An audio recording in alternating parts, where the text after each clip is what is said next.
मैंने पकौड़ा खाकर चाय का पहला घूंट भरा ही था कि बाहर से सोनम की किसी पर बिगड़ने की तेज आवाज सुनाई दी। वह लगातार किसी को डांटे जा रही थी। उत्सुकता बस मैं बाहर निकली तो देखा कि वह गार्ड से उलझ रही है। एक घायल लड़के को अपने कंधे पर एक तरह से लादे हुए वह अंदर दाखिल होने की कोशिश में थी और गार्ड लड़के को अंदर ले जाने से मना कर रहा था। भैया, हॉस्टल के नियम तो तुम मुझे सिखाओ मत। कोई सड़क पर मर रहा है तो क्या उसे मर जाने दूं? क्या हॉस्टल प्रशासन आएगा उसे बचाने?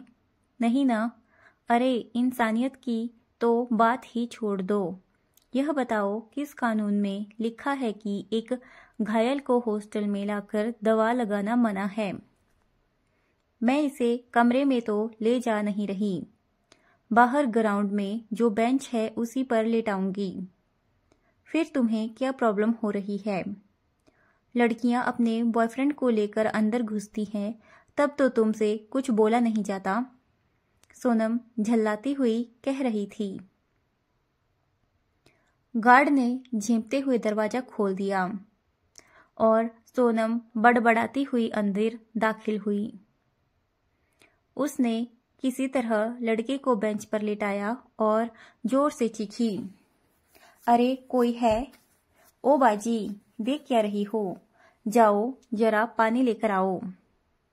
फिर मुझ पर नजर पड़ते ही उसने कहा, नेहा प्लीज डेटॉल ला देना, इसके घाव पोंछ दूं, और हाँ, कॉटन भी लेती आना। मैंने अपनी अलमारी से डेटॉल निकाला और बाहर आई। देखा सोनम अब उस लड़के पर बरस रही है। कर ली खुदकुशी, मिल गया मजा। तेरे जैसे लाखों लड़के देखे हैं। लड़की ने बात नहीं की तो या फेल हुए तो जान देने चल दिए। पैसा नहीं है तो जी कर क्या करना है? अरे मरो, पर यहाँ आकर क्यों मरते हो? सोनम उसे लगातार डांट रही थी और वह खामोशी से सोनम को देखे जा रहा था। उसका दायां हाथ काफी जख्मी हो गया था। एक तरफ चेहरे और पैरों पर भी चोट लगी थी। माथे से भी खून बह रहा था। बाजी बाल्टी में पानी भर लाई और सोनम उसमें रुई डुबा डुबा कर उसके घाव पोंछने लगी। फिर घाव पर डेटॉल लगाकर पट्टी बांध दी और मुझसे बोली, तू जरा इसे ठंडा पानी पिला दे, तब तक मैं इसके घर वालों को खबर कर देती हूँ। तू इसे पहले से जानती थी सोनम? मैंने पूछा तो वह मुस्कुराई। अरे नहीं, मैं ऑफिस से आ रही थी तो देखा यह लड़का जानबूझकर गाड़ी के नीचे आ गया। इसके सिर पर चोट लगी थी, इसीलिए यहाँ उठा लाई। अब घर वाले आकर इसे अस्पताल लेकर जाएं या घर, उनकी मर्जी। कहकर उसने लड़के से उसके पिता का नंबर पूछा और उन्हें बुला लिया। इधर मैं अपने कमरे में आकर सोनम के बारे में सोचने लगी। आज कितना अलग रूप देखा था मैंने उसका। उस लड़के के घाव पोंछते वक्त वह कितनी सहज थी। लड़कियां चाहे कुछ भी कहें, आज मैंने महसूस किया था कि वह दिल की कितनी अच्छी है। पूरे हॉस्टल में अक्खड़, मुंहफट और घमंडी कही जाने वाली सोनम की बुराई करने से कोई नहीं चूकता।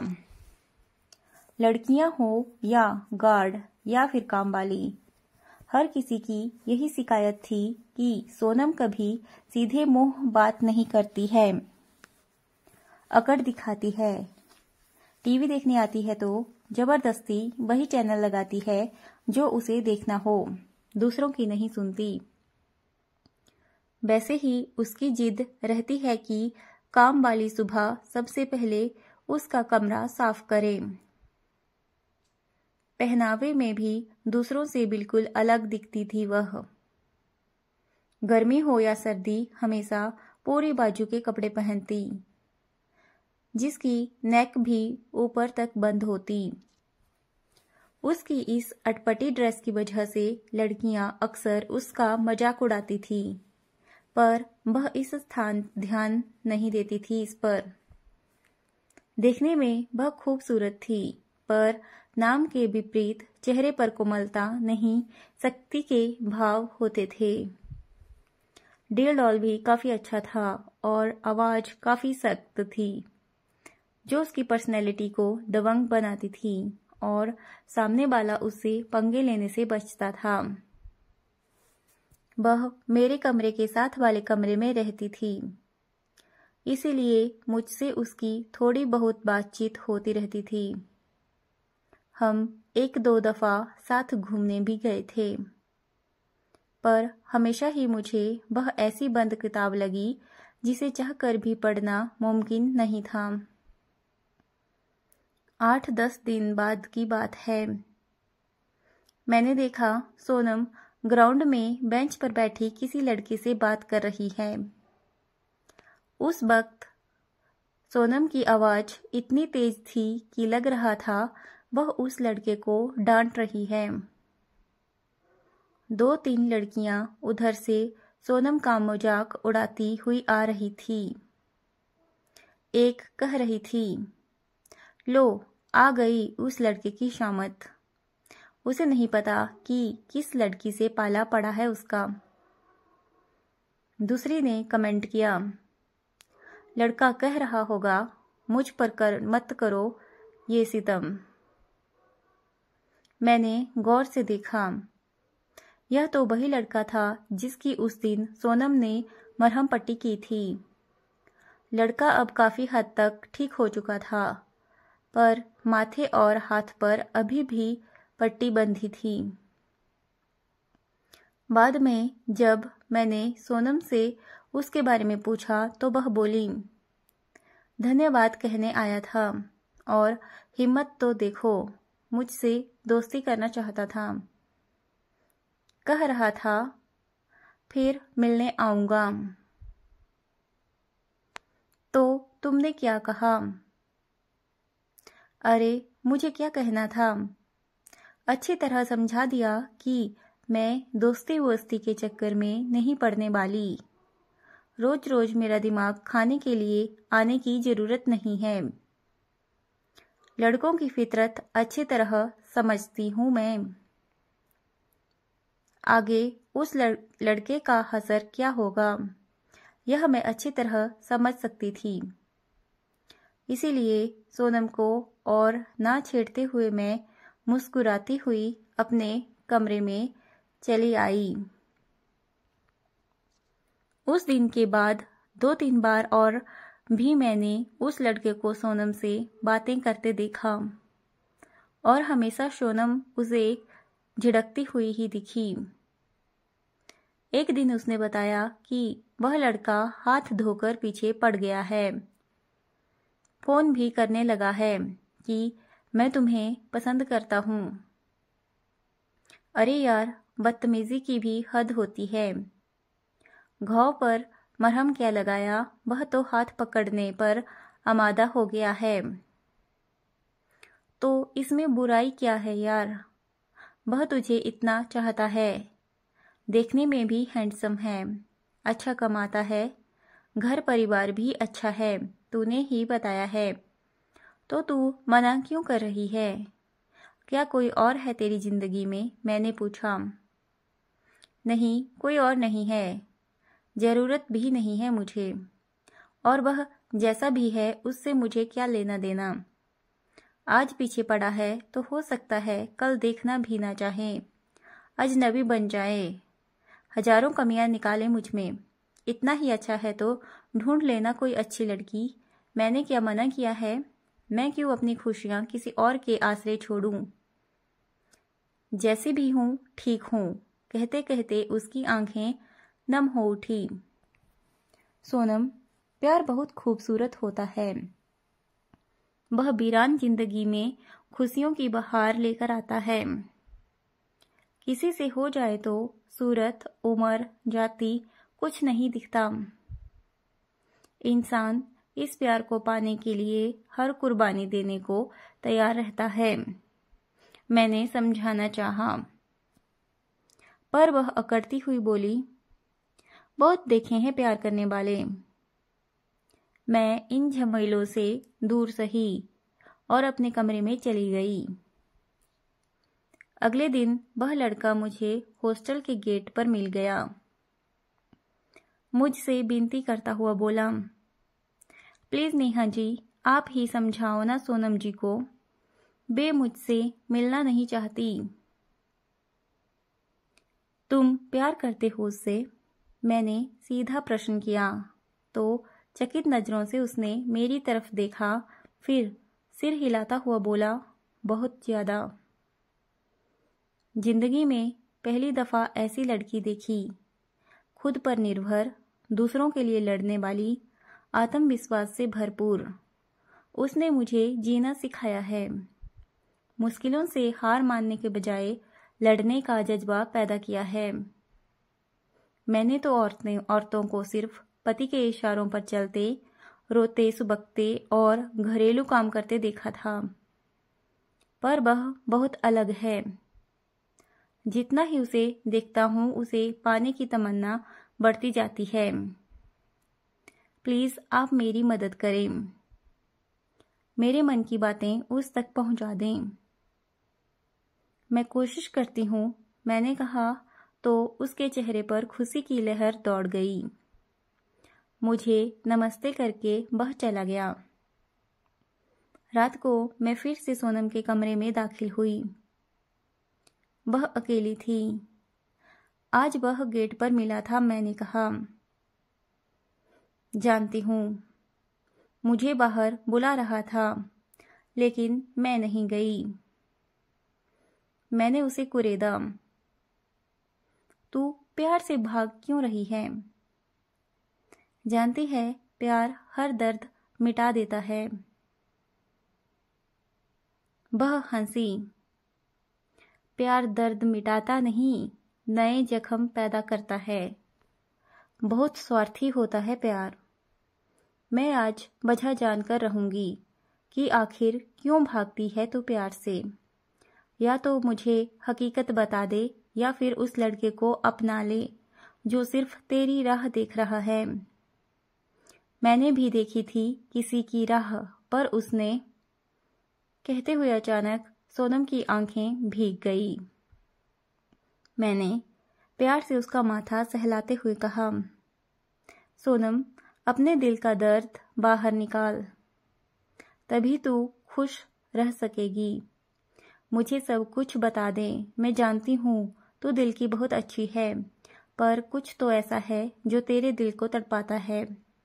यह पीड़ा तुझे सामान्य नहीं रहने देती। तेरे चेहरे, तेरे व्यवहार में झलकने लगती है। यकीन रख, तू जो भी बताएगी वह सिर्फ मुझ तक रहेगा, पर मुझसे कुछ मत छिपा। किसने चोट पहुंचाई है तुझे? वह थोड़ी नॉर्मल हुई तो बिस्तर पर पीठ टिकाकर बैठ गई और कहने लगी, नेहा, 4 साल पहले तक मैं भी एक ऐसी लड़की थी जिसका दिल किसी के लिए धड़कता था। मैं भी प्यार को बहुत खूबसूरत मानती थी। मेरी भी तमन्नाएं थी, कुछ सपने थे। दूसरों से प्रेम से बातें करना, मिलकर रहना अच्छा लगता था मुझे। जिसे प्यार किया उसी के साथ पूरी उम्र गुजारना चाहती थी, और उसकी यानी रोहित की भी यही मर्जी थी। उसने मुझे हमेशा एतबार दिलाया था कि वह मुझे प्यार करता है, मेरे साथ घर बसाना चाहता है। हमारी जोड़ी कॉलेज में भी मशहूर थी, पर वक्त की चोट ने उसकी असलियत मेरे सामने लाकर रख दी। उधर हमारी पढ़ाई पूरी हो गई और पापा को मेरी शादी की फिक्र होने लगी। मैंने रोहित से इस बारे में चर्चा की तो वह शादी से बिल्कुल मुकर गया। मैं तड़प उठी, उसके आगे रोई, गिड़गिड़ाई, पर सिर्फ इस सफेद दाग की वजह से वह मुझसे जुड़ने को तैयार नहीं हुआ। कहते हुए उसने अपने कुर्ते की बाजू ऊपर उठाई।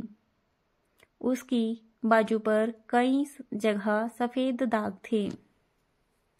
शून्य की तरफ देखते हुए वह बोली, मैं आज भी उसे भुला नहीं सकी, पर कहाँ जानती थी कि उसका प्यार सिर्फ मेरे शरीर से जुड़ा था। शरीर में दोष उत्पन्न हुआ तो उसने राहें बदल ली, किसी और से शादी कर ली। तभी मैंने समझा कितना स्वार्थी, कितना संकीर्ण होता है यह प्यार। मैंने तो रोहित की शक्ल नहीं देखी थी। दिखने में बिल्कुल एवरेज था, सांवला, मोटा। मैं उससे बहुत खूबसूरत थी। मैं चाहती तो उसकी कमियां गिनाकर उसे ठुकरा सकती थी, पर मैंने तो प्यार किया था और उसने ऐसी चोट दी कि सारे जज्बात ही खत्म कर डाले। तभी से मुझ में एक तरह की जिद आ गई। मैं समझ गई कि जिंदगी में मांगने पर कुछ नहीं मिलता। मुझे जो चाहिए होता वह जबरदस्ती दूसरों से छीनने लगी। खुद को कमजोर महसूस नहीं कर सकती मैं। किसी की सहानुभूति भरी नजरें भी नहीं चाहिए, ना ही किसी का इनकार सह पाती हूँ। यही जिद मेरे व्यवहार में नजर आने लगी है, और शायद यही वजह है कि मैं 35 की हो गई पर शादी के नाम से दूर भागती हूँ। यह सब बहुत ही स्वाभाविक है सोनम, पर सच तो यह है कि रोहित का प्यार मैच्योर नहीं था। वह दिल से तुझसे जुड़ ही नहीं सका था, इसीलिए तुम्हारे रिश्ते का धागा बहुत कमजोर था। वह हल्की सी चोट भी सह नहीं सका, पर विकास की आंखों में देखा है मैंने, वाकई उसके दिल में सिर्फ तुम हो, क्योंकि उसने सूरत देखकर नहीं, तुम्हारे गुण देखकर तुम्हें चाहा है। इसीलिए वह तुम्हारा साथ कभी नहीं छोड़ेगा। किसी स्वार्थी इंसान की वजह से खुद को खुशियों से बेजार रखना कहाँ की अक्लमंदी है। सोनम, यदि ठंडी हवा के झोंके सा विकास का प्यार तुम्हारे जख्मों पर मरहम लगा सकता है, तो दिल की खिड़कियां बंद कर लेना सही नहीं। मैं कैसे मान लूं कि विकास का प्यार सच्चा है, स्वार्थी नहीं। ऐसा कहकर उसे हर बात बता दे, फिर देख वह क्या कहता है। मैं जानती हूं उसका जवाब निश्चित रूप से हाँ होगा। सोनम ने उसी वक्त फोन उठाया और बोली, ठीक है, यह भी करके देख लेती हूँ। अभी तेरे सामने बताती हूँ उसे सब कुछ। फिर सोनम ने फोन मिलाया और स्पीकर ऑन कर बोली, विकास, मैं तुमसे बात करना चाहती हूँ, अभी इसी वक्त। क्या तुम्हारे पास समय है? बिल्कुल, आप कहिए तो, विकास ने जवाब दिया। विकास, तुम्हारे दिल की बात नेहा ने मुझ तक पहुंचा दी है। अब मैं अपनी जिंदगी की असलियत तुम तक पहुंचाना चाहती हूँ। बस एक हकीकत, जिसे सुनकर तुम्हारा सारा प्यार काफुर हो जाएगा। ऐसा क्या है सोनम जी? बात यह है कि मेरे पूरे शरीर पर सफेद दाग हैं जो ठीक नहीं हो सकते। गले पर, पीठ पर, बाहों पर और आगे, हर जगह। अब बताओ, क्या है तुम्हारा फैसला? फैसला क्यों बदलेगा सोनम जी? और दूसरी बात यह कि किसने कहा दाग ठीक नहीं हो सकते? मेरे अंकल डॉक्टर हैं, उन्हें दिखाएंगे हम। वक्त लगता है पर ऐसे दाग ठीक हो जाते हैं। मान लीजिए ठीक ना हुए तो भी मुझे कोई फर्क नहीं पड़ता, क्योंकि मैं आपको चाहता हूँ। कमियां तो मुझ में भी हैं, पर उससे क्या? एक दूसरे को अपनाने का मतलब एक दूसरे की खूबियों और कमियों को स्वीकारना ही तो होता है। कल को मेरे शरीर पर कुछ हो जाए या मुझे कोई बीमारी हो जाए तो क्या आप मुझे छोड़ देंगी? नहीं ना सोनम जी, बताइए। मेरी मम्मी पास ही बैठी हैं। उन्होंने सब कुछ सुन लिया है और उनकी तरफ से भी हाँ है। आप बस मेरा साथ दीजिए। आप नहीं जानती, मैंने बहुत कुछ सीखा है आपसे। आप मेरे साथ रहेंगी तो मैं खुद को बेहतर ढंग से पहचान सकूंगा, जी सकूंगा अपनी जिंदगी। I love you. सोनम ने मेरी तरफ देखा। मैंने उसे हाँ करने का इशारा किया तो वह धीरे से बोल उठी, आई लव यू टू। फिर सोनम ने तुरंत फोन काट दिया और मेरे गले लगकर रोने लगी। मैं जानती थी आज उसकी आंखें भले ही रो रही हों, पर दिल पहली दफा पूरी तरह प्यार में डूबा मुस्कुरा रहा था। दोस्तों, अगर आपको हमारी आज की कहानी अच्छी लगी हो तो वीडियो को लाइक करें और हमारे चैनल को सब्सक्राइब करना ना भूलें। Thanks for watching.